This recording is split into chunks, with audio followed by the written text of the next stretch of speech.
आज का deep drive एक बहुत ही दिलचस्प विषय पर है।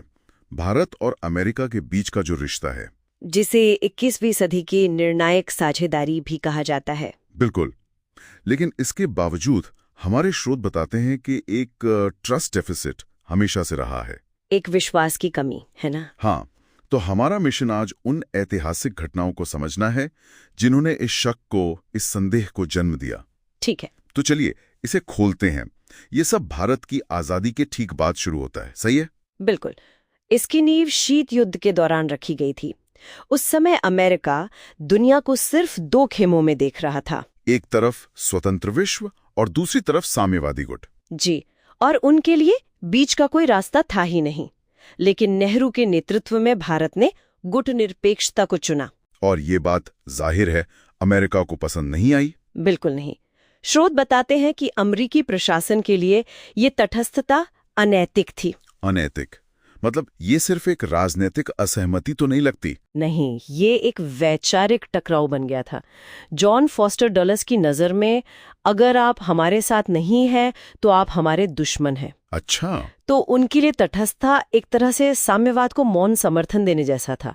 यहीं से वो पहली वैचारिक दरार पड़ी। तो एक वैचारिक दूरी तो बनी गई थी, लेकिन असली मोड़ तब आया जब अमेरिका ने पाकिस्तान के साथ सैन्य गठबंधन किया। हाँ, 1954 में। भारत ने तब चेतावनी भी दी थी, है ना, कि ये हथियार जो सोवियत संघ के खिलाफ है वो अंत में भारत के खिलाफ ही इस्तेमाल होंगे। और 1965 के युद्ध में ठीक यही हुआ। बिल्कुल। अमेरिकी पैटर्न टैंकों का इस्तेमाल भारत के खिलाफ किया गया।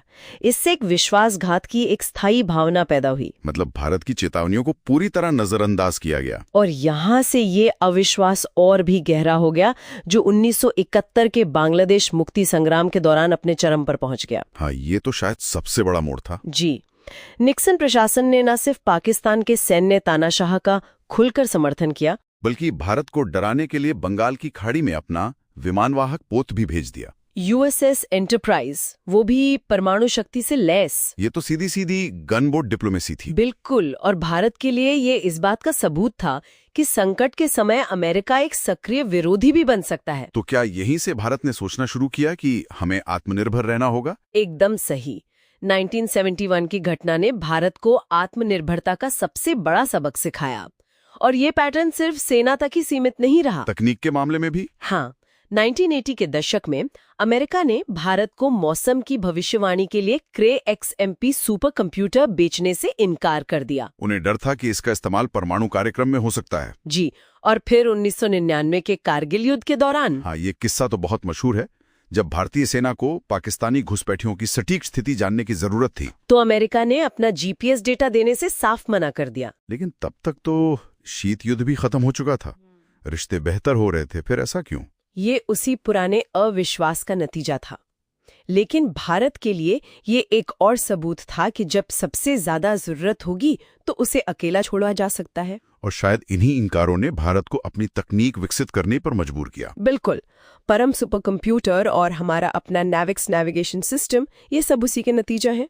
तो ये भारत की रणनीतिक स्वायत्तता की बड़ी तस्वीर से जुड़ता है। जी, जो आज भी भारतीय विदेश नीति का एक मूल सिद्धांत है कि हमें आत्मनिर्भर रहना है।